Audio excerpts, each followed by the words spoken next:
അങ്ങനെ നീണ്ട 6 വർഷങ്ങൾക്ക് ശേഷം ബാലഭാസ്കറിന്റെ ഭാര്യ ലക്ഷ്മി മനോരമ ചാനലിന്റെ ഒരു ഇന്റർവ്യൂവിന് വരികയുണ്ടായി. അന്ന് നടന്ന കാർ ആക്സിഡന്റിൽ ബാലഭാസ്കറും മകളും മരണപ്പെടുകയുണ്ടായി. അതിനുശേഷം ആദ്യമായാണ് ലക്ഷ്മിയെ ജനങ്ങൾ കാണുന്നത്. ഇനി ബാലഭാസ്കറിന്റെ മരണത്തിലേക്ക് വരുമ്പോൾ ഇതൊരു ആക്സിഡന്റൽ ഡെത്ത് ആണ് എന്ന നിഗമനത്തിലായിരുന്നു പോലീസും CBIയും എത്തിച്ചേർന്നത്. ഈ ഒരു അപകടത്തിൽ ഇവിടെ ഏറ്റവും അധികം സംസാരിക്കാൻ സാധിക്കുന്ന ഒരു വ്യക്തിയാണ് ബാലഭാസ്കറിന്റെ ഭാര്യ ലക്ഷ്മി. അതുകൊണ്ട് തന്നെ ലക്ഷ്മിയുടെ ഇന്റർവ്യൂവിനായി പലരും കാത്തിരിക്കുകയായിരുന്നു.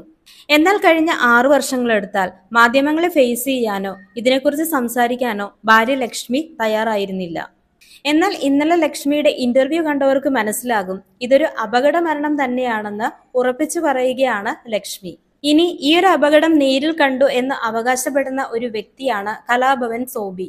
അദ്ദേഹം പറയുന്നത് ഇങ്ങനെയാണ്: ബാലഭാസ്കറിന്റെ വാഹനത്തിന് പിറകെ 2 കാറുകൾ ചേസ് ചെയ്ത് വരികയും അതുപോലെ തന്നെ ബാലഭാസ്കറിന്റെ കാറ് തല്ലിപ്പൊളിക്കുകയും കാറിനുള്ളിൽ നിന്ന് ബാഗിൽ എന്തൊക്കെയോ എടുത്ത് ഓടുന്നതും കണ്ടു എന്നാണ്. ഇവർ സ്വർണ്ണക്കടത്തുമായി ബന്ധപ്പെട്ട ടീമാണോ എന്ന് സംശയമുള്ളതായിട്ട് കലാഭവൻ സോബി അന്ന് തന്നെ വാർത്താ മാധ്യമങ്ങൾക്ക് മുന്നിൽ വന്ന് പറഞ്ഞിരുന്നു.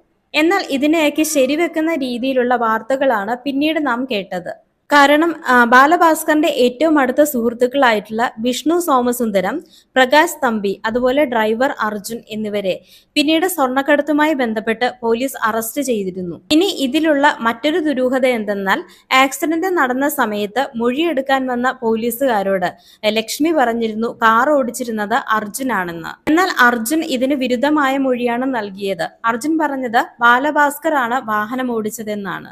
അപ്പോ ഇന്നലത്തെ ഇന്റർവ്യൂവില് ഒരു ചെറിയ രീതിയിലെങ്കിലും അർജുനെ സപ്പോർട്ട് ചെയ്ത് ലക്ഷ്മി സംസാരിക്കുന്നതായിട്ടാണ് എനിക്ക് തോന്നിയത്. അർജുൻ പേടിച്ചിട്ടായിരിക്കും മൊഴി മാറ്റി പറഞ്ഞതെന്നാണ് ലക്ഷ്മി പറയുന്നത്.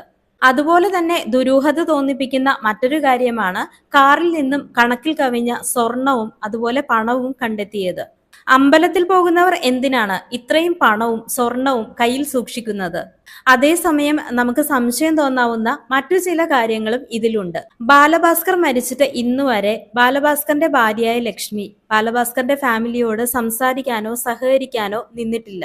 ഇന്റർവ്യൂവിൽ ബാലഭാസ്കറിന്റെ അച്ഛൻ പറഞ്ഞിരുന്നു അവരെ ബോയ്ക്കോട്ട് ചെയ്യുന്നത് പോലെയാണ് ലക്ഷ്മി അവരോട് പെരുമാറുന്നതെന്ന്. അതേസമയം തന്നെ ബാലഭാസ്കറിന്റെ സിസ്റ്റർ മരിക്കുന്ന സമയത്തും അതുപോലെ ലക്ഷ്മിക്കേറെ പ്രിയപ്പെട്ട ബാലഭാസ്കറിന്റെ അമ്മാവൻ മരിക്കുന്ന സമയത്തും ലക്ഷ്മി അവരെ കാണാൻ പോലും പോയില്ല എന്നുള്ളതാണ്.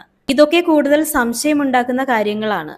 മറ്റൊരു കാര്യം, ഓൾറെഡി ക്രിമിനൽ ബാക്ക്ഗ്രൗണ്ടുള്ള ഒരാളെ തന്റെ ഡ്രൈവറാക്കി എന്തിനു വെച്ചു? അതിന്റെ പിന്നിലെ മാനസികാവസ്ഥ എന്താണ് എന്നാണ് പലരും ചോദിക്കുന്നത്.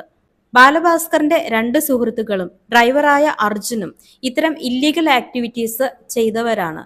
ഇനി മറ്റൊന്ന്, ഇന്നലെ നടന്ന ഇന്റർവ്യൂ കാരണം ലക്ഷ്മിക്ക് കുറച്ചുകൂടി നെഗറ്റീവ്സ് കിട്ടി എന്നുള്ളതാണ്. കാരണം വണ്ടി ഓടിച്ചത് അർജുനാണ് എന്ന് പറഞ്ഞ കാര്യമല്ലാതെ മറ്റൊന്നും അവർ വിട്ടുപറയുന്നില്ല എന്ന് പലർക്കും തോന്നിയിട്ടുണ്ട്.